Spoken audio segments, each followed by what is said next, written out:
beloved. This is the Culture and Camaraderie podcast, the most thought-provoking, introspective, industrious, creative discussion with my guy Tiberius. Wagwan. I am NY Typical. We're coming to you live from my humble beginnings. Yep. Shout out my ultra. Was good. Blessings, peace, salutations, and croissants. Pause. Pause on croissants. Yeah. Well, yeah, because with that we're sort of talking about the whole catalogue thing, innit? And I think music's in a weird place, and I think a lot of people now, more so than ever, are actually getting disillusioned with it, because even a lot of the bigger artists, we was having another discussion yesterday about J.Cole and Dreamville, Yeah.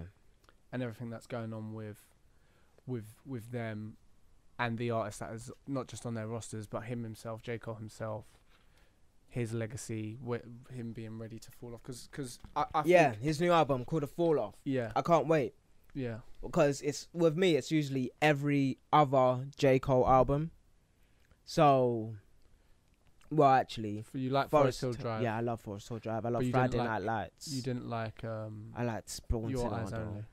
No, I didn't. Yeah. And I didn't really like KOD. I really just felt like he didn't understand us. Like, he didn't come from the Kano perspective. He came from the looking down perspective. He wasn't on our level.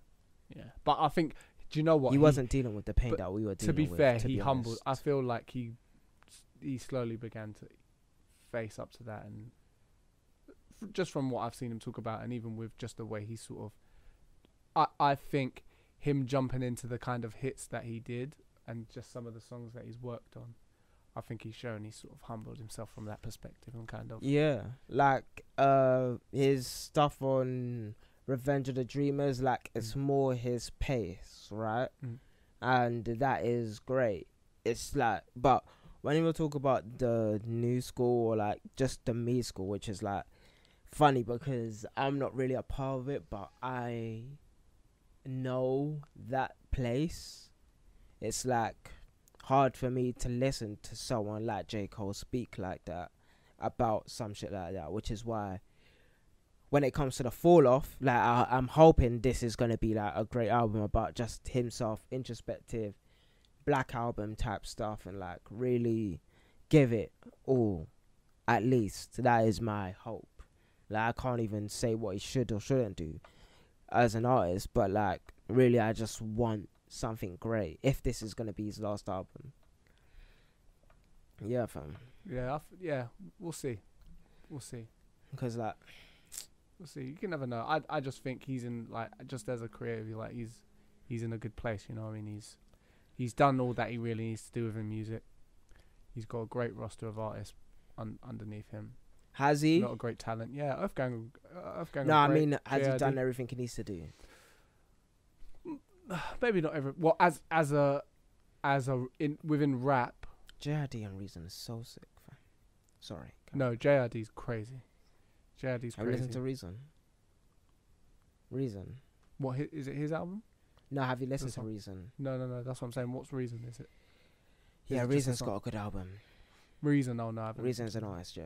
But see, that's what I mean. From I think. TDE, I think the new ones. why I'm saying I think he's done. I wouldn't say he's done. Like he's completely finished. But I don't think that's necessarily with him rapping. Is my point. Like, Yeah. I don't think, like, he's done everything he needs to do in rap. I think now it's just a case of he's got great artists to work with. It's how those are his contribution. Now it's a focus of contribution and how he guides them and gives them great careers. And I think through them, he's going to be able to sort of further craft his own legacy and his message and everything like that. And That sounds you can see great. the way he's created something like Revenge of the Dreamers. That's a big ass statement, man. No one else has done something like that. No one else has given a genuine platform that's given a direct link and in. There's to the point where there's people in those sessions asking for photos with him. So you can tell those are people, those aren't industry people that are coming in there. Those are people who are still on the come up, on the rise, who are trying to figure things out, and because they're making That was a great music, business move. it's great. They're making great music, of course, 100%. But there's a bit more than that, because there's not an instant. See it as a business move. You see it as a business move. Yeah, it is a business move. move.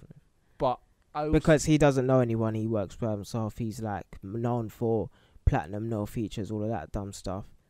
But like when you start having people like Monte Booker in your phone book, that's a different level than Monte Booker being a fan of you, or Monte Booker just wanting to work with you. It's like that's you feel what I'm saying? It's like just a different level of connection when you, as an executive producer of music, you're able to just pull in all of these great artists, and you need someone with that magnetic ability. I get you, but I think it is a little bit belittling of that because obviously it's a business move. It's not belittling.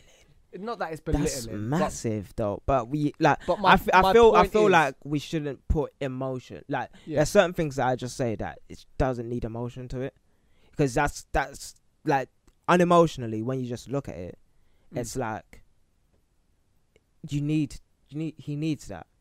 Like it's a mutual agreement, knowing that one person is obviously in a higher station in their career than another person, but looking at it as an executive producer, you just think you do need that person.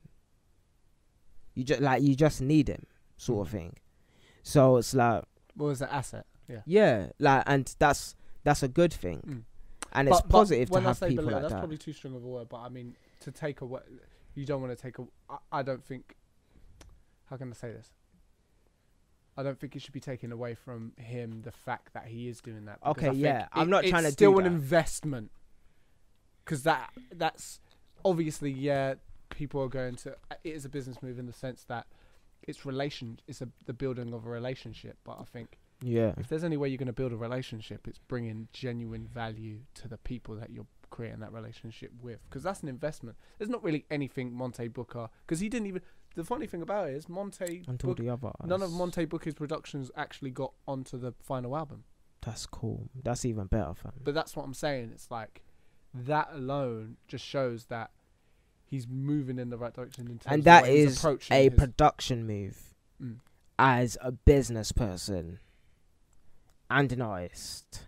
And it's the funny thing. It's like, because I'm coming from that perspective, like actually being an artist in my own right and making my way in a weird type of way, but also understanding there's a business way that things have to be, and just having certain names in your phone book and like knowing that you can't F up this relationship, or you gotta be cool with this person.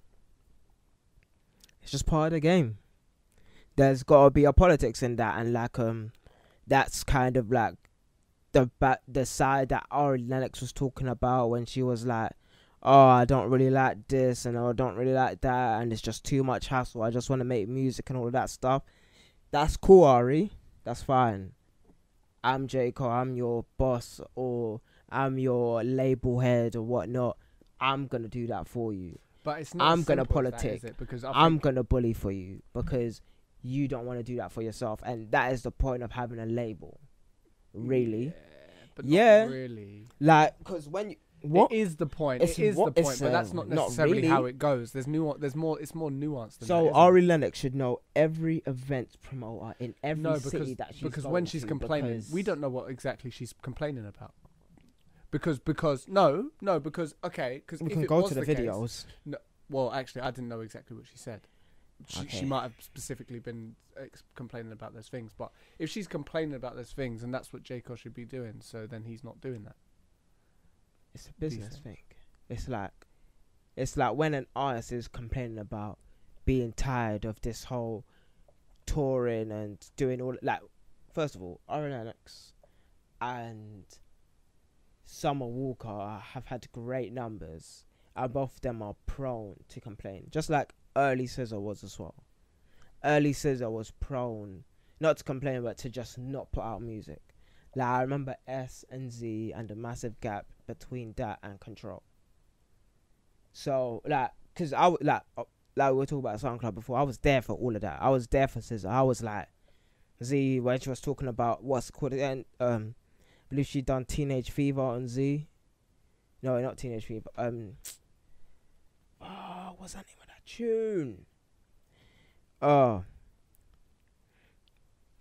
But yeah, if you could look it up for me quickly. I just see the track lick. But when you got artists that are complaining about stuff like that, it's a different level. Like, you have to understand what this person is complaining about. This person here, and you gotta see that and say, okay, this kind of needs to be fixed. But she did kind of fix herself. She was just having a moment, all of that stuff, like, because at the end of the day, being a number one selling artist or a top selling artist is, one, unrelatable, and two, it comes with a lot of stresses. So, and it could be overwhelming. So you have to be able to handle that as a business person, and him having the knowledge as an artist that's already done that and is pretty much fed up with the industry as itself. Like, you know, you can hear J.Cole in his raps talk about, you know, he's not, even in these Angie Martinez's interviews, like, both of them, you just see that he's just fed up with it, and he only just does those interviews. He doesn't really do anything else. And that is okay. And he done a documentary instead of doing any press. Like, you didn't see. You don't need to now, innit? Well, you know you don't need to, but it's not a great business move to not do press. It's not. No, of course, but it's not a great relationship move either, which can point to you know, your point of saying he's only building relationships with people and artists that he cares about. But at the same time, you need, like, there's going to be a time when you need these people. Not for yourself, maybe, because he's not building for himself no more. He's building for a whole cast of artists. And even the way he treats these artists today is the way future artists are going to see him in the next couple of years. And if he's actually thinking as a label head, then he's going to want to find those artists or want those artists to find him. No, I agree. I know what you mean. Like, having the connections within those worlds can still be an important thing. Like, what do you think about it then? Like, because that's one of my main things, like, knowing promoters now. Like, because I was like, I get what you mean. I'm scared of. I was scared of London. This guy has got so much currency within the industry, and he clearly does. Currency within the industry. Do you know him from anywhere? If he said, so you would just jump when he says jump, basically. No, not necessarily. Not necessarily. Okay, the thing is, he's got. Just because I know him doesn't mean that I know him from somewhere. He clearly has enough people behind him, and he still clearly works alongside people like Jay. Well, I don't know if he works. He sells tickets, but that's it. Yeah. He sells tickets, and when he stops selling tickets, that's gonna be a different. That's gonna be a different conversation. I don't know though, because where he's working with all the people that he's working with now, and he's still making hits. And he's still working with the biggest artists. He's like Child's Play. This is a tune. He's had hits. He's had several this year, hasn't he? He had London, and what was the other one he had? He had a couple that done not necessarily hits from the Revenge of the Dreamers, but I'm sure he was on another. Like all the features. No, he's been on a plethora of features that like have. He hasn't had his own hits. No, but he murdered features ridiculously. So did Pusha T. I don't know what's up with them, man. They've just been going on a rampage. Like, everything Pusha makes nowadays, I just love it. It's just nuts. Like, and everything Griselda makes, I kind of love it as well. But, I don't know, man. I just feel like,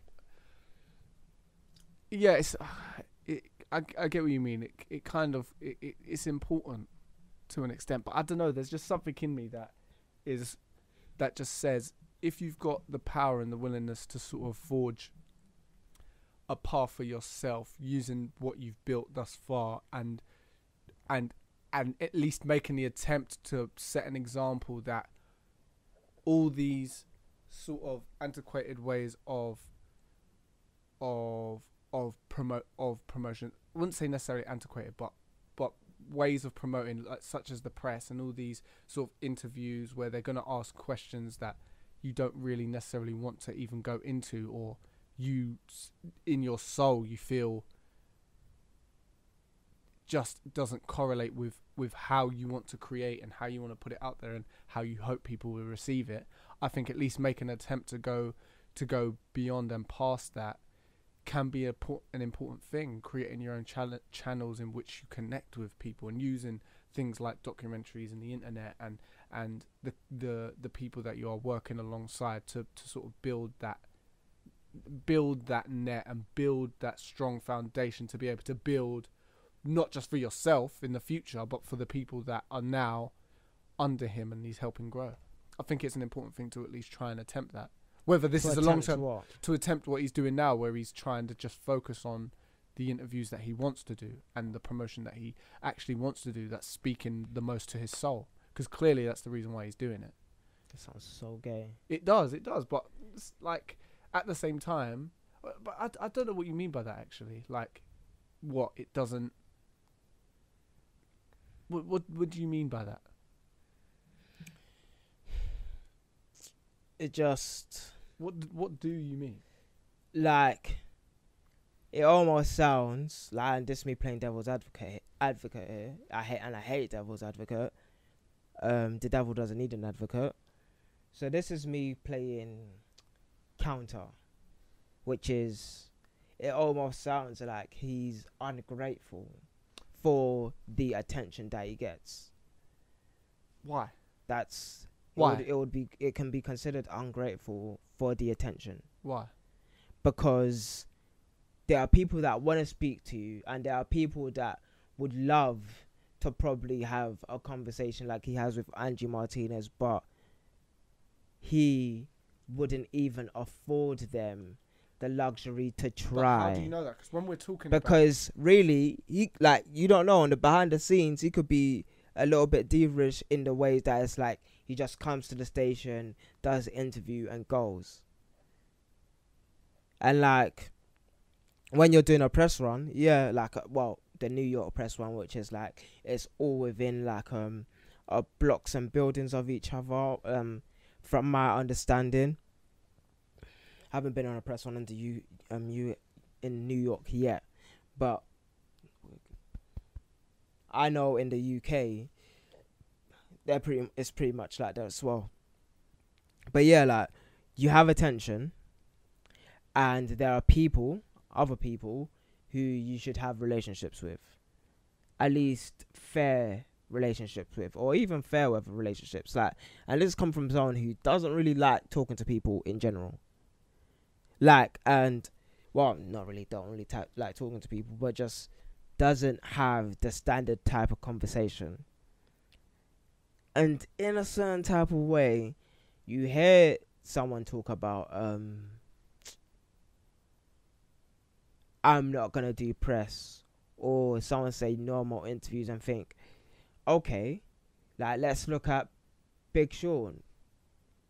He doesn't do press or interviews, and how much does the public know about Big Sean now? Or how much does the public care about Big Sean in the way that he wants? J.Cole has been afforded an absolute luxury that's not afforded to many artists. We only see Weeknd through a camera lens. What do you mean? What do you mean he's been afforded a luxury? Like, he's already done all of that kind of scut work in the beginning, right? And he's done all those type of interviews, but it's like he didn't build the relationships. Like, has J. Cole been on Breakfast Club? Yes, he has. So, and the reason for not going back on Breakfast Club is? For whatever reason. I don't think that's any of our business, is my point. It's like, there's so many things that you like that. It can sound ungrateful for the attention. But I don't think that matters. I think however you take it and his intentions. Okay, you're talking about the things. biggest artist in the world. Let's talk about make it more local. Yeah, one of your artists doesn't want to do interviews. What would you say about that? Well, that's a different story. they're a diva. That is the point. Story, but no, but you can't. But now it's okay. Now let's talk about one of J. Cole's artists. Just because J. Cole doesn't want to do interviews, does that mean that they shouldn't do interviews now? No, 100%. I'll tell you why. Okay then. And I'll tell you why. It's about you. It's hard to say actually because it's hard to say. It's hard to say. Look, at the end of the day, when you're trying to build your career, you've always got to make sacrifices. Yeah. And that's my main point. I get it. But he doesn't have to make those kind of there's certain okay, no, I'm not going to say that. There's certain sacrifices that where J. Cole is now, he doesn't have to make because there's things he's already done. There's positions he's already in. And you can say it's seeming ungrateful, but if you've already done things to do whatever you need to do, because just as much as the press is helping him, they're also helping them. His name and him being on, because by the last time I remember he was on Breakfast Club, he'd already been doing big things, big numbers. He already had albums. 2013. This was after Forest Hill Drive when I saw him. No, but was it 2013 the last time he was on Breakfast Club? I feel like it was after Forest Hill Drive. He didn't have any hair. 2013 was 2014 was Forest Hill Drive. 2014 was Forest Hill Drive. Yeah, that's why. And this interview is. But my point is, by that time he was like he was about there was still. It's not like he's not adding anything to them by being on that interview. It's not necessary, and that's not to say that he shouldn't show love. Probably if you asked him about them, he probably wouldn't have anything bad to say. But I think when you're at certain points in your life and career, and there's certain things you're doing, and there's certain things you want to focus on, it's like sometimes sometimes in your life, I think everyone's wanted to do things in the way that they want. You've got to live with the consequences. If that puts you further into obscurity than you once was, or even more so than you was before, that's your own thing to deal with, and you've got to battle with whether it's worth it or not. I don't think it's a bad or good thing. I just think you've got to live your own truth with those kind of things. Okay, so if you in your heart of hearts feel like that thing is not adding to you, and you're endeavoring to see if you can do it in a different way, in a way that's more interesting for you and that's more authentic, and that's more authentic for the people around you, then why not give it a try? It might not work, but everything's worth an experiment. You know what I mean? And I think as long as you're not talking bad on the people that you're working with, I think things like that are always salvageable. Like, especially if you're in the industry and you're still working at it, and you're just trying to do it in a different way. I don't think there's anything bad about that. Is my point? I guess I'm saying. I don't think he should be seen as something as ungrateful just because he wants to do it in a way that he wants to do it. Because the documentary, it was a successful documentary, and I think it was a self-serving documentary. It wasn't journalism by any stretch of the imagination.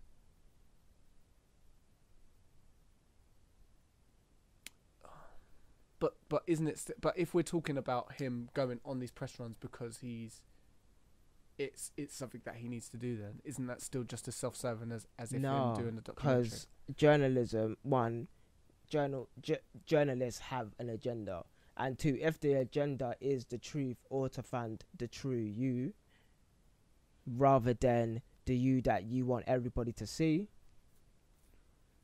You know, me, look, listen, wait.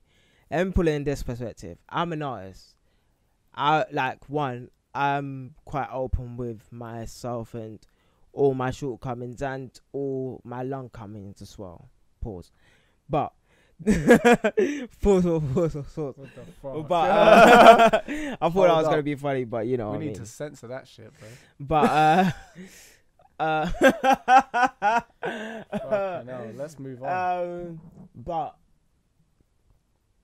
like, I'm all for, you know, telling your own story, preaching your own narrative, but that's not journalism. And this is just playing the counteractive on what people in the industry, well, not even in the industry, like, let's talk about just journalists, like real journalists, people that want this real story, that want the real come up, that people that would like to help instead Do you think those people are more far and few between than you think?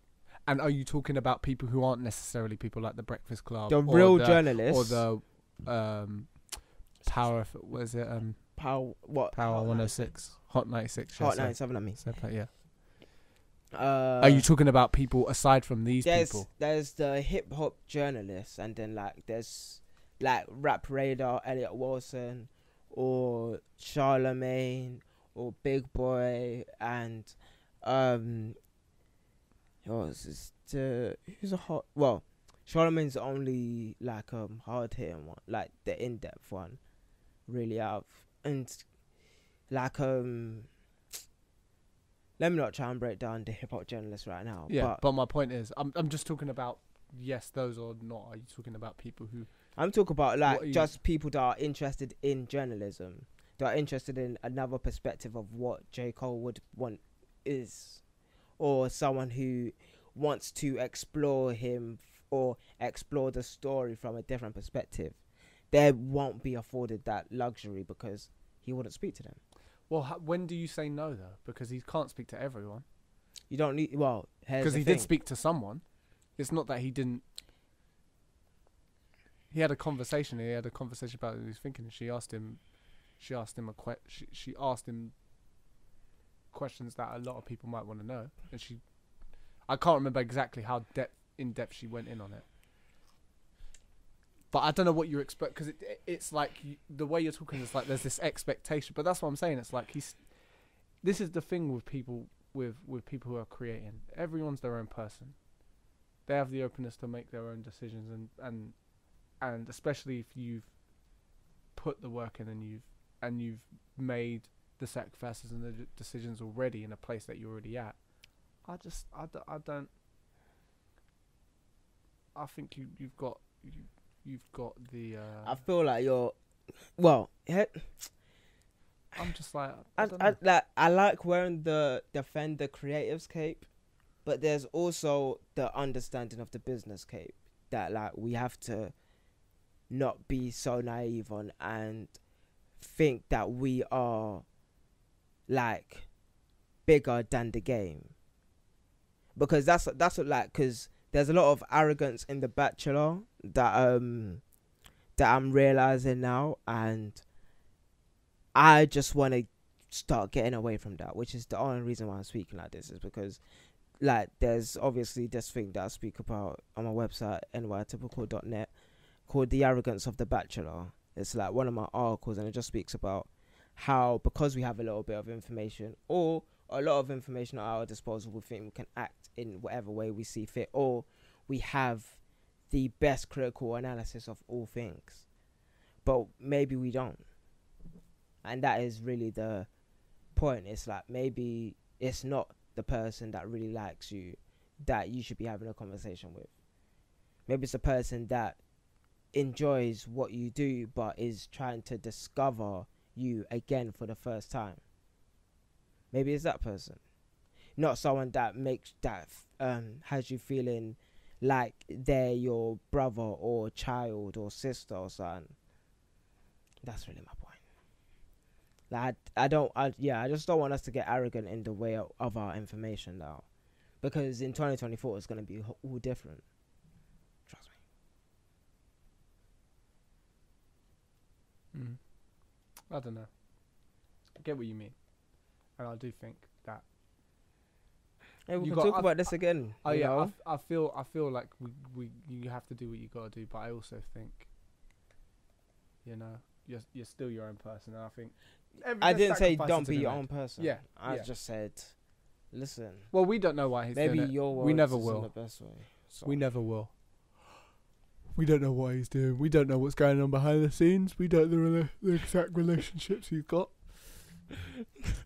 This went on longer than I thought. That conversation went on longer than I thought it was gonna be. Yeah, but yeah, fam, it's good. Okay, sick. Well, thanks guys for tuning in. This has been episode 19 of the Culture and Camaraderie podcast. 19, almost at 20, bruh. Yeah. Again, please like and subscribe. Follow us on all the channels at Camaraderie Pod. So that's well, if you don't know how to spell camaraderie, come on, man, you need to just get Google out. I ain't gonna sit here doing it for you every episode. Anyway, at Camaraderie Pod, this is Tyler, Lax Era, LAX_ERA, and Damadici. NY typical, NY typical style, NY typical space. All of that. Yeah, get his new book that is out. Yes, on November 20th. Yes, thank you. Still pre-orders going? Yeah, pre-orders are going. Pre-orders are going. It's a bit going. Mad It's a bit mad. Yeah, so I love sure the pre-order love. that up. And remember, me and the Sounds of Sway Collective have an event on the 20th of November. So if you've gotten this far, thank you so much. But yeah, 20th of November, King's Head Members Club. Get your asses down. People like Elzo, Lolash, Komikamo, Apollinaire, Anton Joseph, Tate Imogen, Bakari, and myself on the decks. And your man Damadici hosting. Please roll through. Show some love. But till then, peace, blessings, and salutations. This is Culture and